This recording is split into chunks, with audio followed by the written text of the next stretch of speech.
ক্লাসে আমরা এক্সপোনেন্টের অঙ্ক অনেক করেছি। তো আজকে আমরা যে এক্সপোনেন্টের প্রবলেমগুলো করছিলাম তার মধ্যে একটা ভালো ইম্পর্টেন্ট কোশ্চেন পাওয়া গেছে, যেটা জেনারেলি এক্সাম টাইপ কোশ্চেন। তো কোশ্চেনে বলে দিচ্ছে if 2 to the power x equal to 3 to the power y equal to 6 to the power minus z হয়, তাহলে prove that 1 by x plus 1 by y plus 1 by z equals to 0। তাহলে সেটা কি?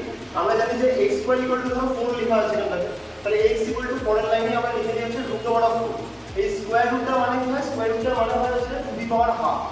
তার মানে দেখো পাওয়ার যখন 2 রাইট হ্যান্ড সাইডে যাচ্ছে তখন সেটা টু দি পাওয়ার হাফ হয়ে যাচ্ছে, মানে 1 বাই 2 হয়ে যাচ্ছে।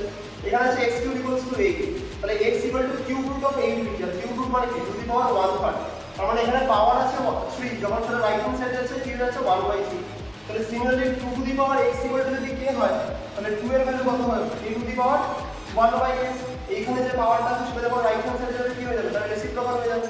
তো সেম ভাবে আমরা কি করব? এই প্রবলেমটা ধরে নিচ্ছি যে let 2 to the power x equal to 3 to the power y equal to 6 to the power minus z।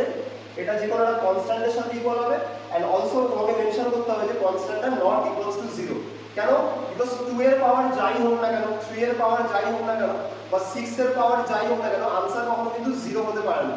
তাহলে এখন আমরা কি করব? 2 to the power x equal two যদি k হয়, এখান থেকে দেখো 2 এর আমরা ভ্যালু পেয়ে যাচ্ছি, that is k to the power 1 by s value পেয়ে যাচ্ছি, k to the power 1 by y।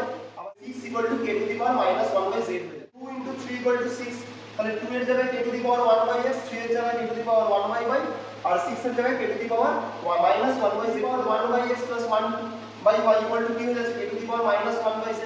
এবারে যে বেসগুলো যখন সেম হয়ে গেছে তাহলে আমি পাওয়ারটাকে ইকুয়েট করতে পারি। তাহলে আই ক্যান সে কি 1 by x plus 1 by y equal to minus 1 by z। এবারে এই মাইনাস 1 বাই z টাকে যদি লেফট হ্যান্ড সাইডে নিয়ে চলে আসি, তাহলে আমার রাইট হ্যান্ড সাইডে কি করে থাকবে? 0। তাহলে আলটিমেটলি আমার ফাইনাল রেজাল্ট কি হলো? 1 by x plus 1 by y plus 1 by z equals to 0।